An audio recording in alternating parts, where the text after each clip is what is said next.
આગળ વાત કરીએ અમદાવાદમાં ખોખરામાં આરોપીઓનું સરઘસ કાઢવામાં આવ્યું। બાબા સાહેબની પ્રતિમાને ખંડિત કરવાનું સરઘસ કાઢવામાં આવ્યું। બંને આરોપીને ઘટના સ્થળે લાવીને પોલીસ તરફથી સરઘસ કઢાયું।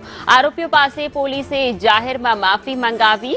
જે મૂર્તિને ખંડિત કરવામાં આવી હતી તે જગ્યાએ નવી મૂર્તિની સ્થાપના પણ કરવામાં આવી છે। ખંડિત કરાયેલી મૂર્તિની જગ્યાએ નવી મૂર્તિ સ્થાપિત કરાઈ છે। મૂર્તિના અનાવરણ બાદ લોકોએ ધરણા પણ સમેટ્યા છે। છેલ્લા 2 દિવસથી લોકો ધરણા પર હતા તેને આજરોજ મૂર્તિ નવી સ્થાપિત થતા જ ધરણા સમેટવામાં આવ્યા છે। આ સાથે જ જે પણ આરોપીઓ આ ઘટના પાછળ સંડોવાયેલા હતા તેનું સરઘસ કાઢીને તેમની જાહેરમાં માફી પણ મંગાવવામાં આવી।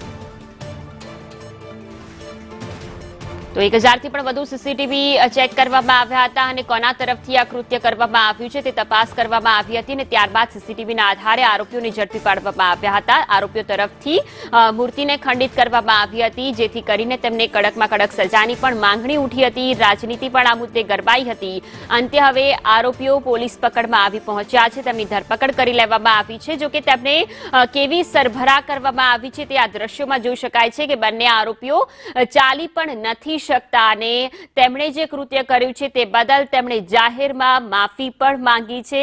આ સિવાય જે આરોપી ખંડિત કરી હતી તેના સ્થાને હવે નવી મૂર્તિ પણ સ્થાપિત કરવામાં આવી છે। છેલ્લા 2 દિવસથી લોકો ધરણા પર હતા। આ મામલે નવી મૂર્તિ સ્થાપિત કરવાની માંગ પણ કરવામાં આવી હતી જે અંતે હવે સ્થાપિત થઈ ચૂકી છે અને ધરણા પણ સમેટી લેવામાં આવ્યા છે। બાબા સાહેબની પ્રતિમા ખંડિત કરતા જ અમદાવાદની અંદર રાજકીય ગરમાવો વધતો જઈ રહ્યો હતો તેવામાં આરોપીઓ હવે પકડાઈ ચૂક્યા છે।